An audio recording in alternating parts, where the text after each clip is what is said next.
Iyan na, hinarvest na yung ano, bulak-bulak. Tsaka okra. Ayun pa mao. Ayun pa mao. Ano yan? Okra. Tsaka yung talong.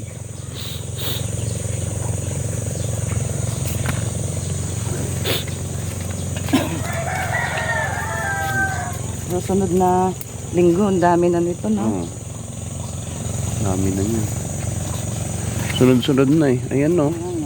Hindi na, ano yan, hindi na magpapaawat yan. Ano yan? Ah, talong.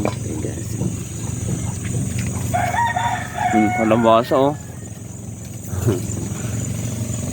Gulay. Harvest time. Ayun, yung talong. Ayan.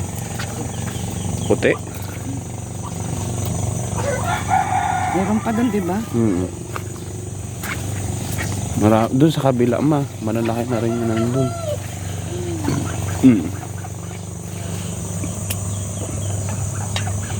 Diyan malalaki na rin yun nandun sa ilalim.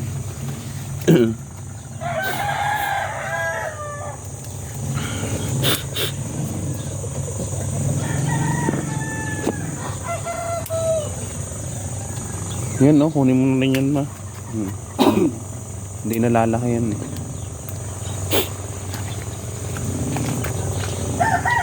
Ayun.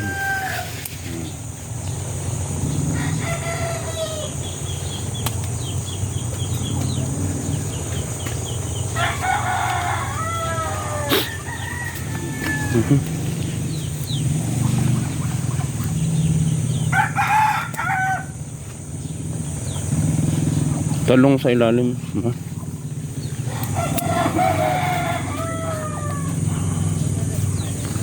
Ayan.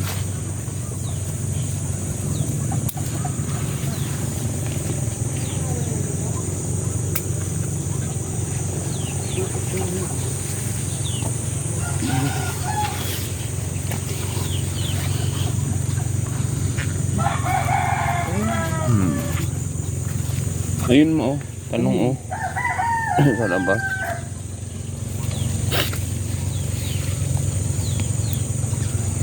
Yan naman tayo sa kabila.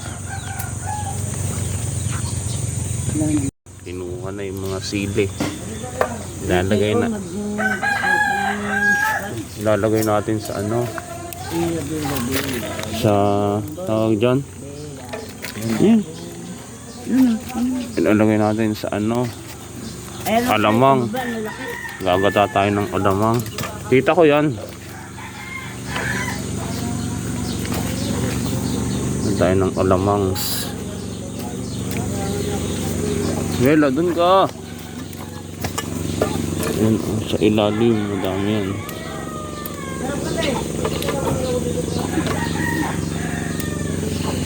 Yung ba sabi lang may isa pa.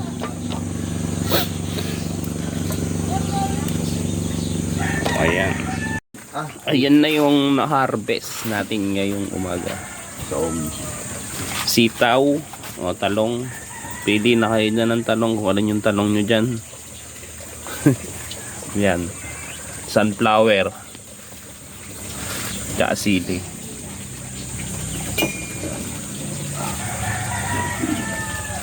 Ito, ano yan, ititira yan kasi magluluto ako mamaya ng ano, bagoong alamang na may taba. 2 kilong taba. 20 pesos na bagoong. Ayan, bye bye.